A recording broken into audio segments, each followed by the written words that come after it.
കണ്ണൂരിൽ ദമ്പതികളെ പൊള്ളലേറ്റ് മരിച്ച നിലയിൽ കണ്ടെത്തി. അലവിൽ സ്വദേശികളായ പ്രേമരാജൻ, ഭാര്യ AK ശ്രീലേഖ എന്നിവരാണ് മരിച്ചത്. മന്ത്രി AK ശശീന്ദ്രന്റെ സഹോദരി പുത്രിയാണ് ശ്രീലേഖ. വളപട്ടണം പോലീസ് സ്ഥലത്തെത്തിയിട്ടുണ്ട്. ഫെലിക്സ് വിവരങ്ങളുമായി നമുക്കൊപ്പം ചേരുന്നു. ഫെലിക്സ്, ലഭ്യമാകുന്ന വിവരങ്ങൾ എന്തൊക്കെയാണ് ഈ ഘട്ടത്തിൽ? കണ്ണൂർ അലവിലാണ് ഈ പ്രേമരാജനെയും ഒപ്പം തന്നെ ഭാര്യ AK ശ്രീലേഖയെയും വീട്ടിൽ മരിച്ച നിലയിൽ കണ്ടെത്തിയത്. കത്തിക്കരിഞ്ഞ നിലയിലായിരുന്നു രണ്ടുപേരുടെയും മൃതദേഹങ്ങൾ. ഇന്ന് വൈകിട്ട് 5 മണിക്ക് ഈ ഡ്രൈവർ എത്തി വിളിച്ചിട്ട് വാതിൽ തുറന്നില്ല. തുടർന്ന് നോക്കിയപ്പോഴാണ് കത്തിക്കരിഞ്ഞ നിലയിൽ മൃതദേഹം കണ്ടെത്തിയത്. ഈ മരിച്ച AK ശ്രീലേഖ മന്ത്രി AK ശശീന്ദ്രന്റെ സഹോദരിയുടെ മകളാണ്. എന്താണ് സംഭവിച്ചത് എന്ന കാര്യത്തിൽ ഇപ്പോഴും ഒരു വ്യക്തതയില്ല. ഇവരുടെ മക്കൾ വിദേശത്താണുള്ളത്. വളപട്ടണം പോലീസ് സ്ഥലത്തെത്തിയിരുന്നു. അല്പം മുമ്പ് കണ്ണൂർ സിറ്റി പോലീസ് കമ്മീഷണറും സ്ഥലത്തെത്തി കാര്യങ്ങൾ പരിശോധിച്ചു.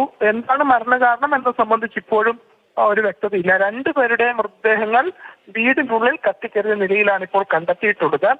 ഇൻക്വസ്റ്റ് അടക്കമുള്ള നടപടികൾ പൂർത്തിയായതിനു ശേഷം, പോസ്റ്റ്മോർട്ടം നടത്തിയതിനു ശേഷം മാത്രമേ എന്താണ് സംഭവിച്ചത് എന്ന കാര്യത്തിലൊരു വ്യക്തതയുള്ളൂ. ഏതായാലും കണ്ണൂർ നഗരത്തോട് ചേർന്നുള്ള സ്ഥലമാണ് അലവിൽ. അവിടെയുള്ള അവരുടെ വീട്ടിലാണ് ഇപ്പോൾ ഈ രണ്ടുപേരെയും കത്തിക്കരിഞ്ഞ നിലയിൽ അവരുടെ മൃതദേഹങ്ങൾ കണ്ടെത്തിയിട്ടുള്ളത്. ഇത് സംബന്ധിച്ചുള്ള പരിശോധനയും പോലീസ് ആരംഭിച്ചിട്ടുണ്ട്. ആ സമയത്ത് വീട്ടിൽ മറ്റാരെങ്കിലും ഉണ്ടായിരുന്നോ ഫെലിക്സ്? ഇവർ രണ്ടുപേരും അല്ലാതെ ഇവർ രണ്ടുപേരും മാത്രമാണ് വീട്ടിലുണ്ടായിരുന്നത്. ഈ പറയുന്ന ഡ്രൈവർ ഇന്ന് വൈകുന്നേരം 5 മണിക്ക് അവിടെ എത്തി.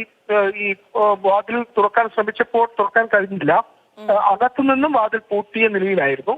അങ്ങനെ പരിശോധിച്ചപ്പോഴാണ് ഈ കത്തിക്കരിഞ്ഞ നിലയിൽ മൃതദേഹങ്ങൾ കണ്ടെത്തിയിട്ടുള്ളത്. എത്ര ദിവസത്തെ പഴക്കമുണ്ട് എന്ന കാര്യത്തിൽ വ്യക്തതയില്ല. അതായത് ഇത് ഇന്ന് സംഭവിച്ചതാണോ അതിന് മുൻപ് ദിവസമോ മറ്റോ സംഭവിച്ചതാണോ എന്ന കാര്യത്തിലും ഒരു വ്യക്തതയില്ല. സമീപത്ത് നാട്ടുകാരൊക്കെ ഉണ്ട്. അവരുമായൊക്കെ പോലീസ് സംസാരിച്ച് വിവരങ്ങൾ തേടുന്നുണ്ട്. അതിനുശേഷം മാത്രമേ ഇത് സംബന്ധിച്ച കൃത്യമായ ഒരു വിവരം ലഭ്യമാവുകയുള്ളൂ. ഇപ്പോൾ നമ്മൾ മനസ്സിലാക്കുന്നതനുസരിച്ച് ഈ മൃതദേഹത്തിന് പഴക്കമുണ്ടോ എന്ന് സംശയമുണ്ട്. അക്കാര്യങ്ങൾ കൂടി പോലീസ് ഇപ്പോൾ പരിശോധിക്കുന്നുണ്ട്. ഇതിന് മന്ത്രി AK ശശീന്ദ്രന്റെ സഹോദരിയുടെ മകൾ കൂടിയാണ് ഇപ്പോൾ മരിച്ച AK ശ്രീലേഖ. ശരി.